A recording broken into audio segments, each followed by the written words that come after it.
Well, good morning, everyone. Happy Friday. Thank you for joining us today. MACAN is very excited to be able to present highlights from our fellows and our postdoctoral fellows research this past year.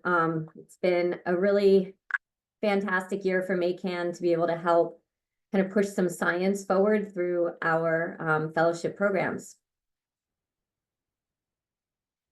So just a few little webinar logistics. We are recording this webinar and it will be posted on our website within the next week. If you have any questions, you can either put them in the Q&A or in the chat, and we will get to them at the end of all three of the presentations. So just a little bit of background on MACAN and the Coastal Acidification Networks. First of all, I want to welcome CARICAN, the Caribbean Coastal Acidification Network, to the CAN family. They formed a little bit earlier this year. So now there are 7 CANs across the country, and we all have a very similar mission. We're scientists, federal, tribal, and state agency representatives, resource managers, NGOs, industry partners, students, and all of those interested in understanding and advancing the science of acidification. MACAN specifically covers from Long Island Sound to coastal Virginia, and our goals generally include guiding regional observation, research, and modeling and planning now at the state level. We want to understand local drivers of acidification, whether it be in our coastal zone or in our nearshore ocean waters. We contribute to studies that will help direct or help. Well, I have a spelling error. Now I don't know what it really meant to say. To help understand the consequences for marine resources and our local communities, and to coordinate best practices for monitoring and data collection. And finally, to educate stakeholders on coastal acidification impacts and solutions in the context of societal vulnerability. The MACAN Workforce Development Fellowship was directed at underrepresented community members. And this past year, we selected 2 competitively competed for positions. One was granted to Nicole Ruiz and the other one to Edith Mari. And then MACAN also had the privilege of sponsoring a postdoctoral level fellowship to Teresa Schwemmer. We put out the initial call for the Workforce Development Fellowships, not really having any experience, and we ended up with a number of great applications, and we pared it down to the 2 for this year. And then we just hired another fellow for the 2025, 2026-ish timeframe. And then this spring, we will be advertising and competing out another fellowship round. So definitely stay connected with MACAN for information on those fellowships that will be coming out. So actually, that would be the last slide. I'm going to hand it over now to Kirsten so that she can introduce our fellows for this year. Thanks so much, Janet. Really excited to introduce our first fellow who's going to be speaking today. It's Nicole Ruiz. Nicole's a junior at Barnard College of Columbia University, where she studies computational biology and chemistry with an interest in microbiology. Born in Miami, Florida, she grew up leading youth climate efforts for Fridays for Future and Sunrise Movement. She's collaborated with researchers at NASA GISS in studying tropospheric ozone trends over Hungary using satellites, climate models, and ground-based measurements. And her fellowship with MACAN builds on her expertise in satellite imagery, her incredible coding skills, and her innate curiosity about phytoplankton dynamics and coastal acidification, as she investigates whether satellite chlorophyll data can be used to infer pH changes in coastal waters. After graduating, Nicole plans on pursuing a PhD and is interested in marine chemistry, ocean atmospheric interactions, and phytoplankton stress responses. And with that, I'll turn it over to Nicole. Amazing. Thank you guys so much. Thank you, Janet and Kirsten, also for being such great mentors and helping me through this process. Let me just share my screen. Can you guys see this? Okay, perfect. All right, so hi everyone, my name is Nicole, and just to note, my fellowship is still ongoing and is projected to end at the beginning of next year. So I would really encourage any sort of feedback or questions at the end of my presentation, because this research is still ongoing And there are a few really interesting questions that have just come out of this analysis. But the summary of this research project is essentially evaluating satellite chlorophyll to see if it can be used as an indicator for coastal acidification in the mid-Atlantic. So as we know, in situ carbonate chemistry data is what we consider to be the strongest indicator of pH, especially in coastal water. But this is really difficult because climate quality data for carbonate chemistry is often spatially limited and sporadic in the timeline. The data availability, as you might know, often depends on like whether the institutions get funding, whether we have like the capacity to actually send out deployments, and the actual weather conditions that impact the safety of going out on cruises, gliders, and sending gliders, etc. The map that you see here displays 27 acidification data sets that I collected during my fellowship. They span from 2018 to 2022 in sampling timeline, and all of these data sets had the criteria of measuring 2 or more carbonate chemistry parameters, which are required for calculating acidification bioindicators like aragonite saturation state, or other indicators that stakeholders use to assess the impact of acidification on coastal communities. And all of these data sets came from cruises, gliders, and continuous monitoring stations. So if you can see, it's not covering as much of a spatial extent as we would want it to.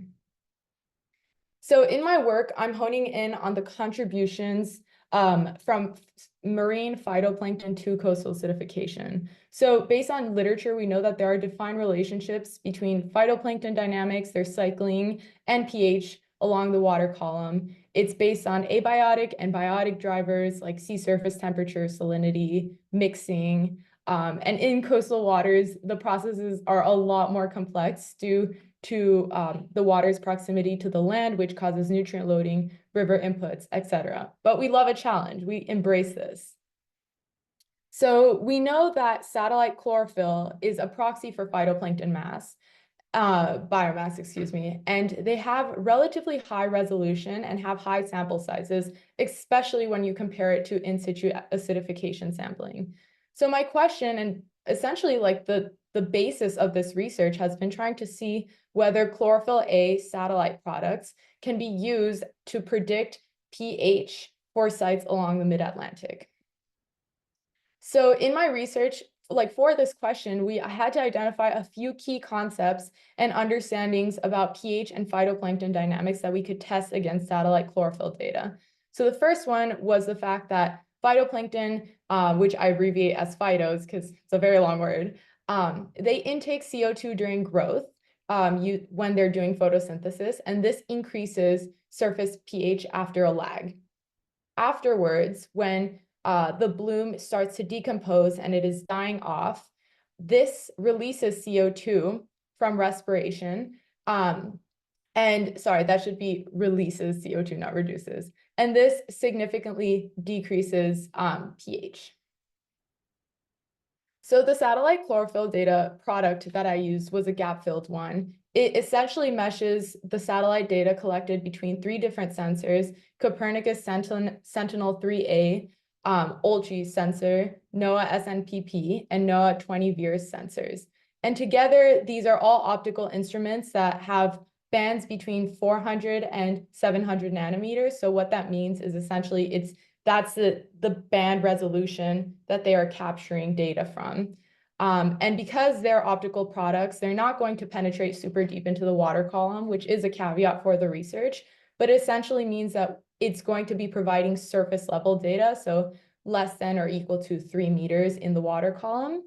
And the last thing I'd like to note, which was why I specifically chose this product, was that even though it is a coarser resolution, like 2 kilometers is a lot in resolution when you're thinking about like an estuary or like a small bay, but the really important part was that it was a daily product. So there were a lot of sample points that we could compare against existing in situ acidification data. So the way that I went ahead with this comparison between satellite chlorophyll data and coastal acidification in situ data was by categorizing them both based on abiotic factors and satellite limitations. So this included filtering for daytime because satellites are, again, an optical product, so they can't capture data during the nighttime, for depth, temperature, salinity, and photosynthetic activity. So what does photosynthetic activity mean? Typical calendar seasons don't necessarily correspond to the periods of phytoplankton growth that we observe in ecosystems. So I identified seasons of high photosynthetic activity using a rolling chlorophyll average for 2018 through 2022, that time series. And as you can see here, the sites differ in trends in like high activity, high photosynthetic activity. Chesapeake Bay has 2 very active windows while New Jersey has 3, and this is just one comparison. So that really highlights the stress, or it stresses the idea that the seasons of high photosynthetic activity are very much site-specific and cannot be assumed to apply for the whole Mid-Atlantic. But for the purposes of this meeting, I will be focusing on the analysis done at Chesapeake Bay, primarily because it's the site with the longest record of acidification data that we were able to compare against satellite data. So in this plot, I compare satellite surface chlorophyll to pH in the Chesapeake Bay, and it's temperature-corrected pH from the in situ data sets. So a couple of things that I would like to note that I thought were really interesting is that if you look at spring, you see an expected positive relationship between pH and chlorophyll in oligohaline water. And this makes sense, right? Because it's like surface pH should be high when biomass is increasing because CO2 is being removed from the water in order to perform the photosynthesis they need. There's also a relationship that I chose not to show. It was a weaker relationship in spring between pH and chlorophyll in mesohaline water. And I thought that was really interesting that it was different in the mesohaline section. Could be due to unaccounted zooplankton grazing, kind of a question I want to get at.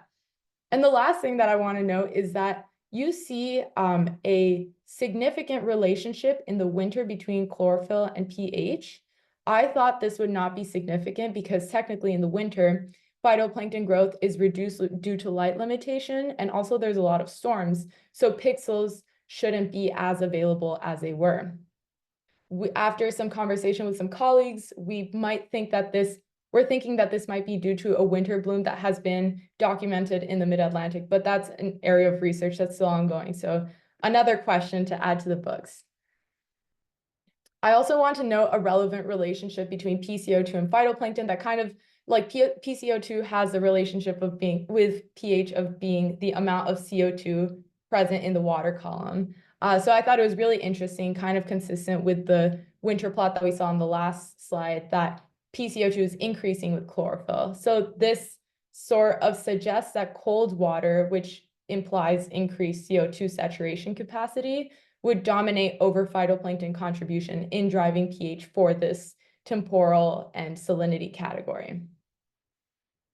After that analysis, I ran a stepwise multiple regression on pH as a function of the hypothesized drivers that we identified. And this was really interesting because I expected for chlorophyll to have a significant relationship with pH during the periods that we identified to be photosynthetically active, like spring. And we didn't see this, actually. It was really interesting. We saw that 48 and 65% of pH respectively is driven by temperature, salinity, and PCO2. We believe that this lack of relationship during a window that we have identified to be photosynthetically active is likely due to me not applying a time lag to the relationship, because if you think about it, pH is not going to immediately change once phytoplankton grow or die. There is a window that it takes for microbial activity to set in, and we're not accounting for that relationship in these plots.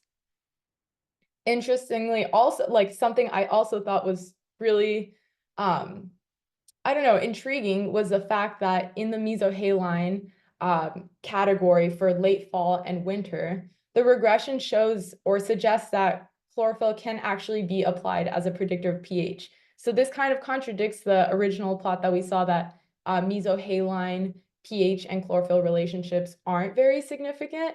So I'm wondering if this is likely due to sea surface temperature and salinity and PCO2 playing a lesser of a role. So based on our current analysis, we are seeing that chlorophyll cannot be used as a predictor of pH for all hydrological and seasonal conditions in the mid-Atlantic like we had previously assumed. I think I had this sort of like very linear way of thinking that like, oh, if we see that chlorophyll can be used for one site, that means it can be used for all. And we're seeing that this is not necessarily the case and is very much dependent on the season and the salinity gradient that these samples are being taken in.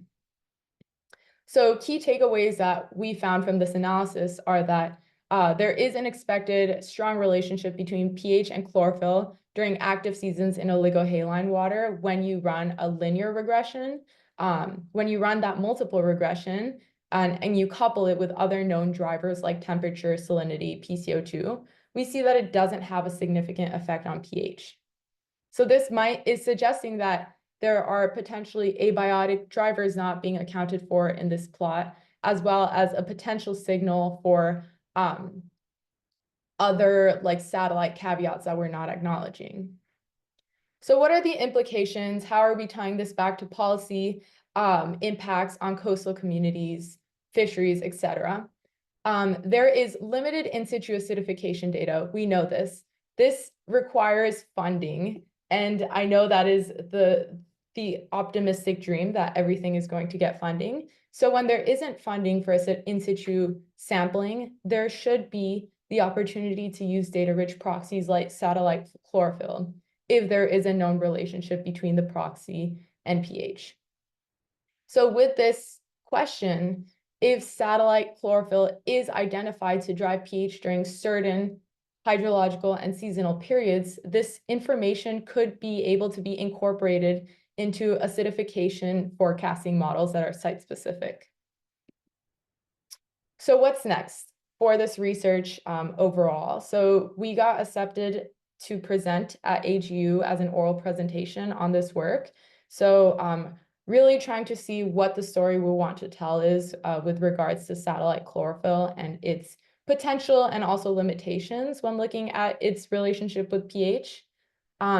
Questions and next steps that we have that I'm really excited to look at because we don't know. And there's a lot of potential for different avenues to go in now are one, distinguishing advection signals from phytoplankton growth. So when are there signals in chlorophyll trends based on like wind pushing biomass together versus an actual bloom happening?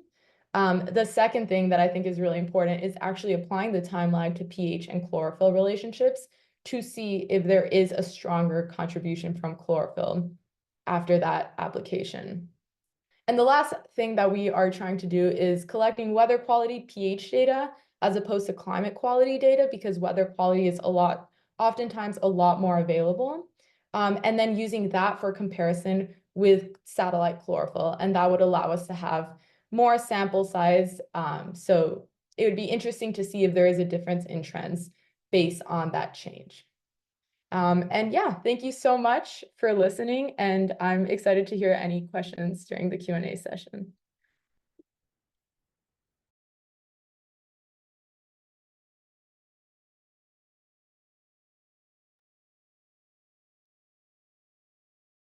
Thanks so much, Nicole. That was a great presentation, and we're really looking forward to hearing more about it at AGU. I hope everybody, if anybody on the call is going to AGU, that you guys will stop by and visit with Nicole after her presentation in December. Angela, I see you have your hand raised. We're going to go ahead and save the questions till the end, just so we have enough time to get through all the presentations. But keep that question in mind and drop it in the chat or the Q&A box if you want to for us. Great. So our next fellow that's going to present is Teresa Schwemmer. She's our postdoctoral fellow with MACAN, and she completed her PhD at Stony Brook University's School of Marine and Atmospheric Sciences. Her graduate research examined the physiological responses of Atlantic silverside embryos and larvae to combinations of seawater acidification and hypoxia. As a postdoctoral researcher with MACAN, Teresa is leading the Ocean Acidification Hotspots Project.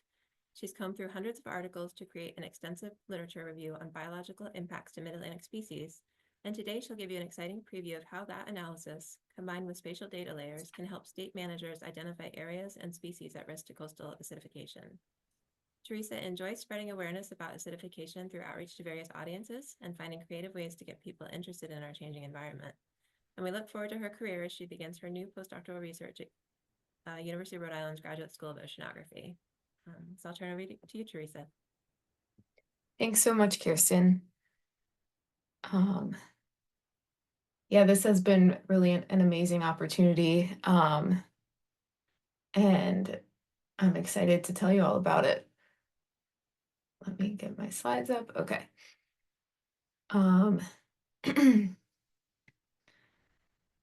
So for over 20 years now, researchers have been working on ocean acidification, both on trying to monitor what's happening, how the water chemistry is changing, and how that affects marine life in mostly laboratory experiments.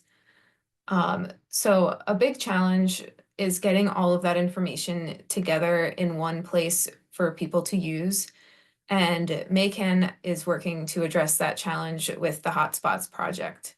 So for the last year, I've been trying to gather as much carbonate chemistry data as I can find for the Mid-Atlantic, and also information about species sensitivity to acidification, and make a set of tools that people can use to understand what areas are at risk of acidification in the Mid-Atlantic. And I'm working on this with MACAN's coordinators, Janet and Kirsten, and also Emily Revest from VIMS, who is a MACAN steering committee member. This project aims to identify areas that are at risk from both a chemical and a biological standpoint. When we talk about risk, you generally consider both the exposure to something that is threatening, and then also the sensitivity or vulnerability to those conditions. So that means that we're looking at from both the chemical side and the biological side in terms of what conditions are actually occurring in the Mid-Atlantic, both coastal acidification, looking more at like how big are fluctuations in acidity levels and in carbonate chemistry, and then also ocean acidification, which is where is the carbonate chemistry gradually changing over time to become more acidic on the longer time scale. And yeah, a big benefit of this project is that we're taking a lot of information from different places and synthesizing it into one cohesive set of tools that users can use to view their risk of acidification.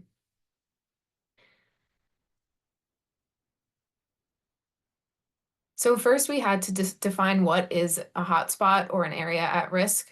And like I said, we considered both the chemical and the biological component to this. For the chemistry, we are putting a map of any publicly available carbonate chemistry monitoring data on the Mid-Atlantic Ocean Data Portal. And for biological sensitivity, we're doing a literature review of experimental studies that looked at near future realistic acidification conditions for Mid-Atlantic species. And this is going to be available both as a species list or like a table of sensitivity levels that will be available online and linked from the map, and also in a peer-reviewed publication. So first I'm going to go through a little bit of how we've been mapping the carbonate chemistry.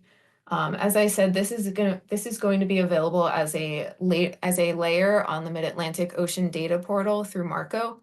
And the link to that is here. If you haven't checked it out, I highly recommend it. There's literally hundreds of data sets on there that you can go through and combine them all in different ways, and it's really a great tool.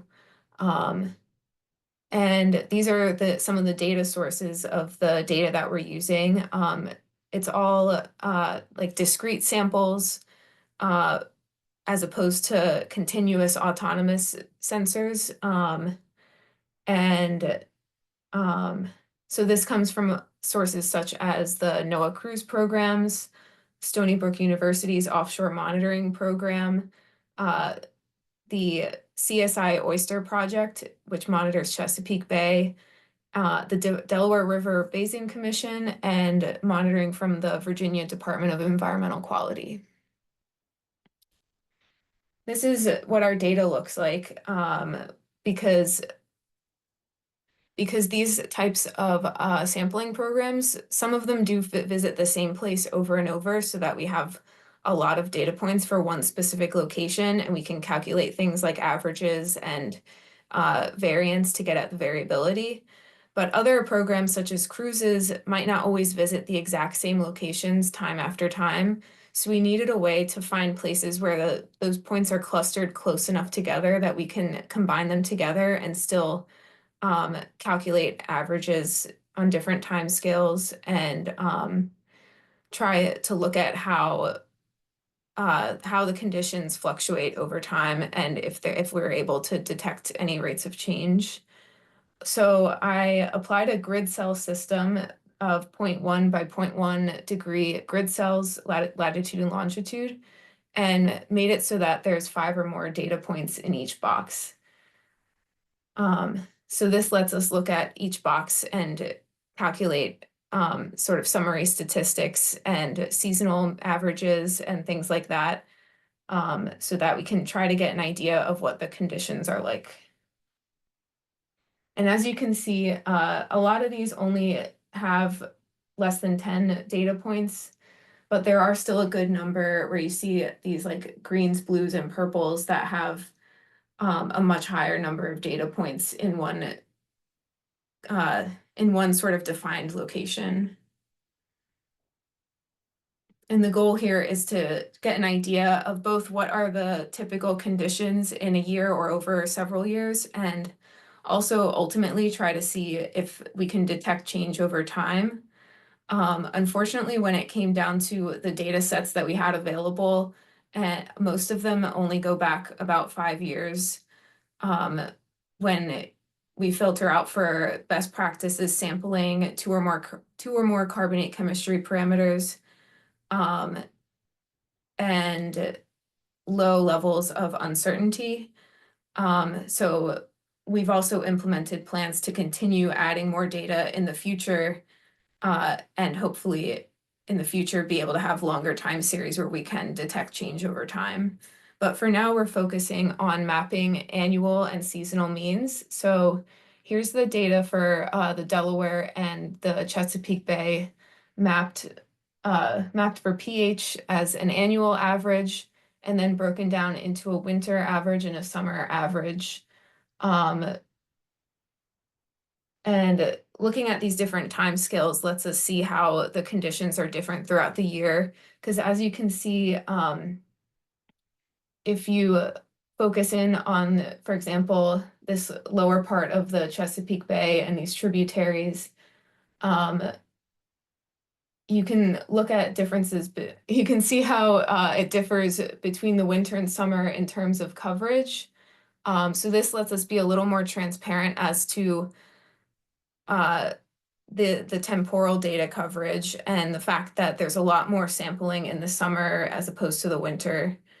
And it also lets us look at areas where the pH, for example, in the upper Chesapeake, the pH is a little bit lower in the summer compared to the winter. Another way that we're going to give users more options of how to look at this data is using a slider bar where for specific locations, where you would drag the slider bar and it changes the date of the data you're looking at. So, and then the color would change with regard to the pH or the other carbonate chemistry parameters that will be available. And so this will actually let users look at the full data set over time and not just the averages and the variance.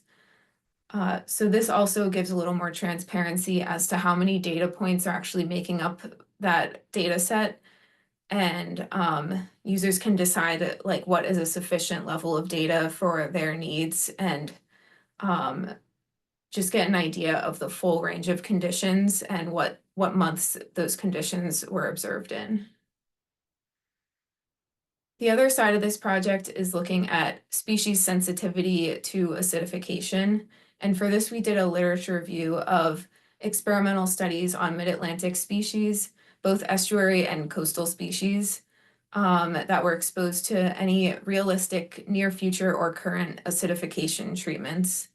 And we looked for specifically for growth and survival responses because those are most directly related to biomass, which then in turn affects ecosystem health and ecosystem functioning and abundance of marine resources, and just kind of lets us get at how it connects to how the species responses connect to certain types of vulnerability that humans would care about.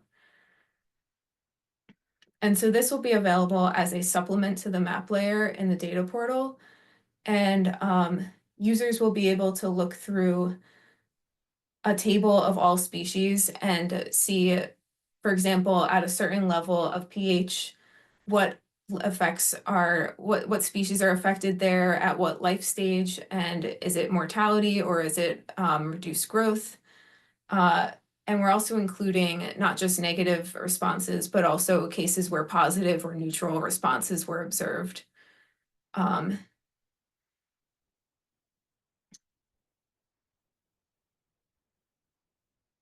And we also, sorry, this also enabled us to break down the studies that are out there by different taxonomic groups. Here they're plotted by phylum. And we also do have a list of what mid-Atlantic species have not been studied. And I think this will help guide some future research when you look at what are some key species that are important for ecosystem health or for commercial or recreational purposes that have not been studied with regard to acidification yet. But this first graph shows the number of species that had negative growth or survival effects in each phylum. And there was actually the highest number of species in the chordata group, which comes from teleost fishes and elasmobranchs in this case, which is a little surprising compared to the low amount of species for mollusks. But then when you look at the number of growth and survival studies overall, mollusks had the most, which suggests that there are a lot of studies being done on just a handful of species in the mollusk group, as opposed to a high number of species being studied in the fish group, but fewer studies overall.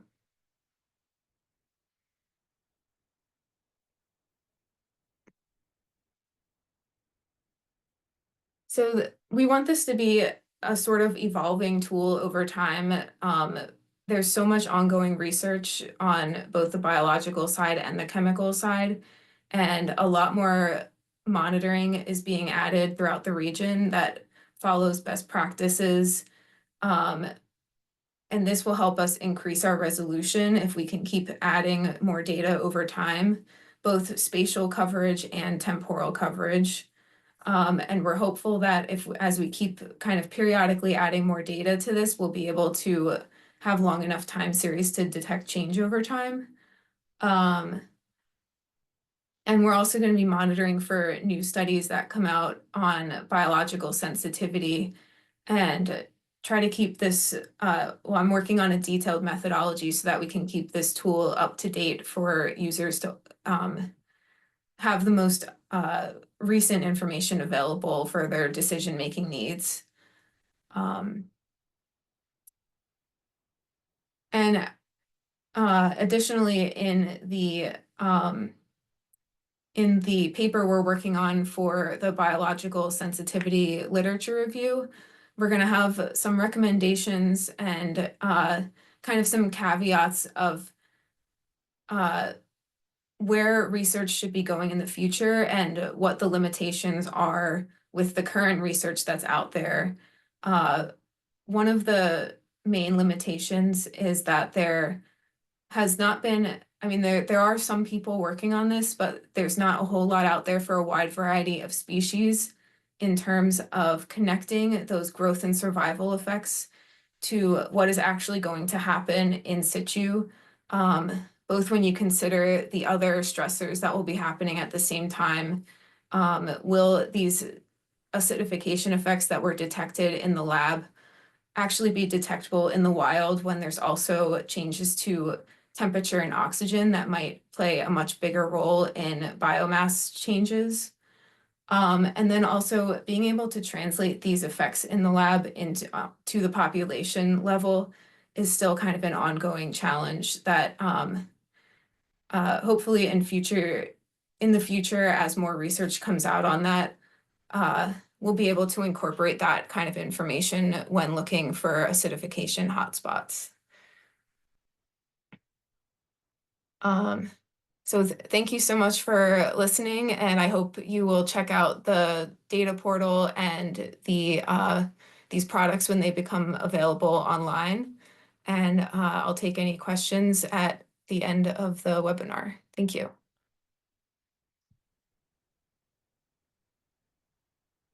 Thanks, Teresa, for that excellent presentation.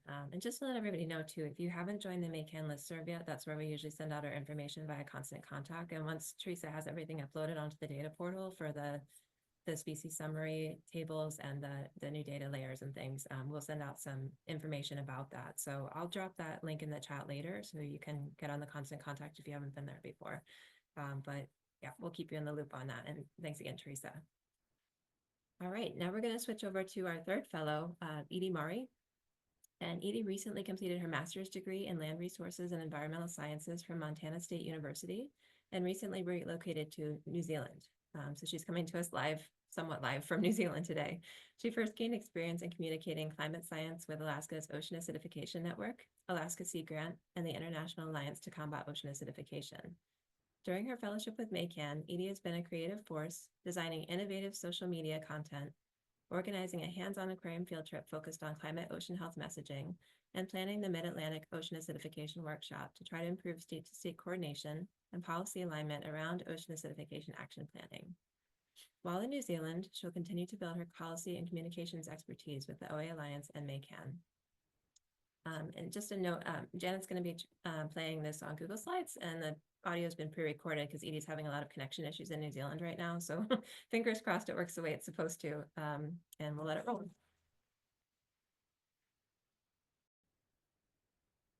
Hello, everyone. My name is Edith Murray. I'm a graduate student at Montana State University, and I'm currently wrapping up my year-long fellowship with MACAN.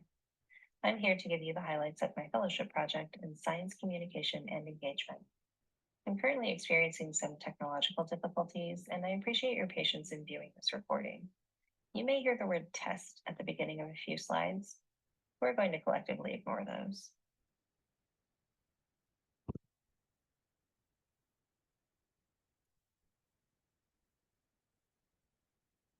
My fellowship project is unique in that it consists of 3 components, each meant to enhance MACAN's regional engagement efforts.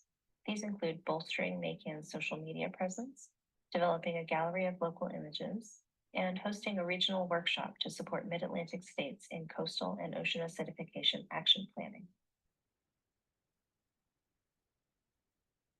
My team of fellowship mentors is unique as well.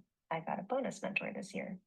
As the co-host of the State-to-State Workshop, the International Alliance to Combat Ocean Acidification, or the OA Alliance, sent their executive director, Jesse Turner, to help guide my experience in planning the regional workshop. When my fellowship began in January, I took over management of MACAN's social media accounts on Facebook and Instagram. Over the past 10 months, I've worked with Janet and Kirsten to create unique content that highlights MACAN's activities and events, while steadily growing MACAN's audience and reach. In addition to our own content, we have used MACAN's platform to amplify the work of partner organizations and opportunities for students and professionals in the Mid-Atlantic region. If you have a Facebook account, please take a moment to like and follow MACAN at facebook.com/midatlanticcan. Test. MACAN was very supportive of my creativity when it came to allocating my fellowship travel budget. I put together a road trip designed to help me experience the unique coastlines of each Mid-Atlantic state. Thanks to Janet and Kirsten, I was able to meet with several stakeholders and community members along my drive from New York to Baltimore and back. Test. Along the way, I took photographs of some of the most iconic estuaries, beaches, and harbors in the mid-Atlantic. MACAN now has more than 100 regionally specific images to use in their outreach materials. The meat of my fellowship focused on supporting a regional workshop to discuss the state of coastal and ocean acidification in the mid-Atlantic and the best ways for U.S. states to lead local response. This workshop built on meetings hosted by the OA Alliance and MACAN in 2021 and 2023 that supported mid-Atlantic states in coastal and ocean acidification action planning. In the months leading up to the workshop, I worked closely with MACAN and the OA Alliance to develop the workshop agenda. This entailed quite a bit of research on the status of each state's climate and ocean planning efforts, as well as one-on-one calls with state representatives to discuss current needs and priorities. The event was held in Baltimore over September 10th and 11th at the Rita Rossi Caldwell Center. More than half of MACAN's steering committee gave presentations and participated in breakout sessions. We also had robust representation from NOAA OAP, including the new director, Sarah Cooley, and other federal agencies like the Department of State, the NSF, and the White House Office of Science and Technology Policy. Over the course of 2 days, workshop participants discussed the priority knowledge needs that will best inform local intervention strategies in responding to OA and provide managers with a more complete picture of local drivers, conditions, risks, and solutions. Day 1 of the workshop explored ocean acidification's role in climate change communications, using storytelling to expand climate ocean change narratives and bring a personal focus to the issue. Day 2 provided a deeper dive on information for purpose from the perspective of policy integration and tools for managers. Test. On day 1, we partnered with the National Aquarium to explore how OA messages can enhance communications around climate ocean change and the need to take local, regional, and global actions. We took a field trip to the National Aquarium where participants were tasked with exploring 4 exhibits: the Harbor Wetlands, Magic Planet, Living Seashore, and Maryland Mountains to Sea. Participants were then assigned a breakout group to brainstorm how acidification issues or messages can enhance or inform communications around a specific exhibit's theme. These are a few of the key takeaways from the day's discussions. In the context of ongoing climate change, OA is a threat multiplier. However, actions that mitigate OA can also help address multiple environmental concerns. So taking action to address OA can become a solution multiplier. Another takeaway from the day is the idea that additional partners can be called upon to help develop or disseminate climate ocean change messages. State priorities are driven by executive management and legislators, both of which can be influenced or amplified by powerful NGOs, important industries, etc. Among those, aquarium partners are ranked as some of the most trustworthy sources of climate change information. And as such, aquarium partners are often very politically engaged and have the ability to influence policy at state, regional, and national levels. The focus on day 2 was to support states in identifying OA information for policy and management action. Content was divided into 3 parts: developing risk and vulnerability assessments, measuring coastal acidification for mitigation, and evaluating and deploying blue carbon ecosystems. Each theme included states' perspectives on policy priorities, alongside the research and science activities occurring in the region that could be strengthened to support states in their efforts. In breakout discussions per theme, participants were asked to consider distinct aspects, including justification. What are the best applications or reasons for incorporating OA aspects across this policy theme? Application. Is there discrete information, tools, best practices, or communications materials that could be created or strengthened to help states in this work generally or to advocate for a specific project? And strategic alignment. Is there a regional strategy for this work that should be considered? Test. The answers to these questions and more are detailed in the meeting summary, a hefty document that MACAN and the OA Alliance will be releasing to the public soon. Also featured in the meeting summary are a series of activities and next steps based on workshop participant feedback. These will take place over the course of the coming year. Emphasis will be placed on climate change and ocean change communications, measuring and reporting coastal and ocean acidification for water quality regulatory bodies, and developing standard OA inputs for state risk assessments that include human dimension and environmental justice aspects. Test. After wrapping up this fellowship at the end of this month, I will transition into a volunteer capacity with MACAN to continue developing their social media strategy and output. When it comes to workforce development, this fellowship delivered. As a result of my contributions to the state-to-state workshop planning process, the OA Alliance has offered me a contract for the coming year. They've also been very supportive of the remote nature of this work, as I have relocated with my wife to Aotearoa, New Zealand.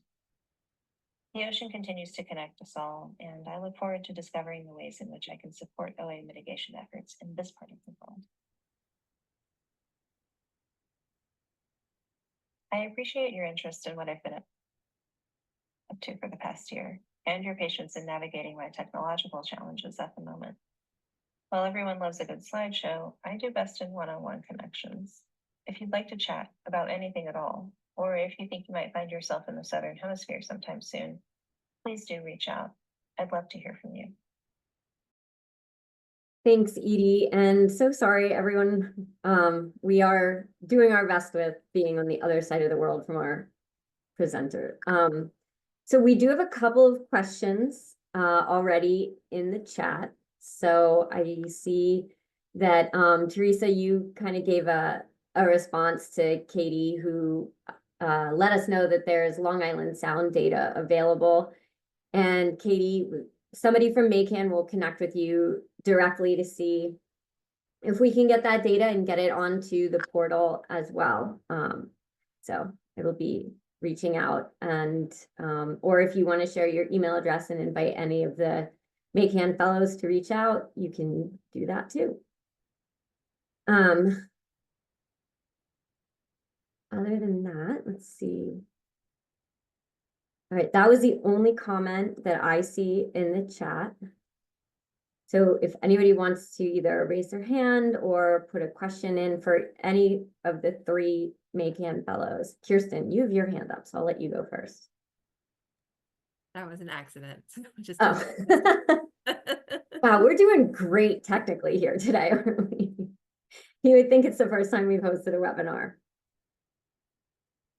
Well, if nobody has any questions, I'll just give it another second. Then we thank everyone for joining us today. And oh, Casey Personius, for Teresa. Just wondering if you can provide some insights into the gaps on biological monitoring. That is a great question. So in terms of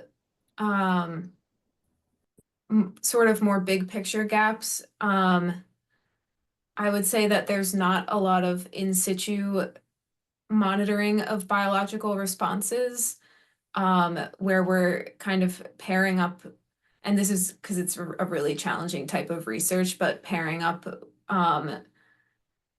looking at organisms that are actually in the bays and estuaries or in the ocean and the conditions that they're experiencing, and seeing it, like looking for correlations kind of between the carbonate chemistry and maybe their biomass or individual body size. There are a few studies that did do things like that.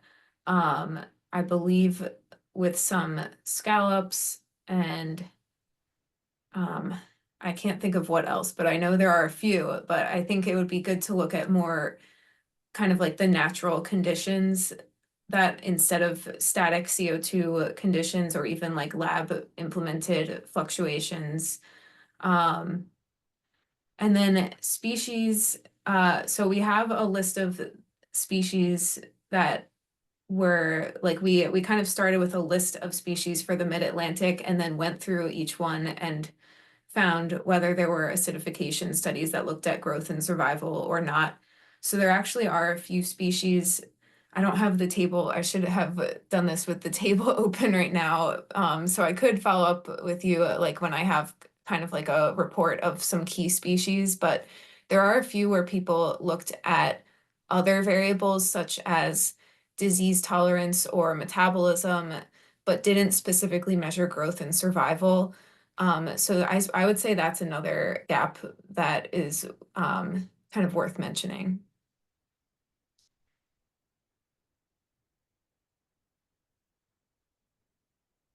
Thanks, Teresa. I don't see any other questions, so I just wanted to take an opportunity again to thank you all for joining us. If you have data that you're interested in sharing with us, please do reach out. Kirsten@maricus.org or jreamer@midatlanticocean.org, and we can try to set you up with our tech guys to get that data. So thank you again, and we'll see you in the spring for our spring webinar series.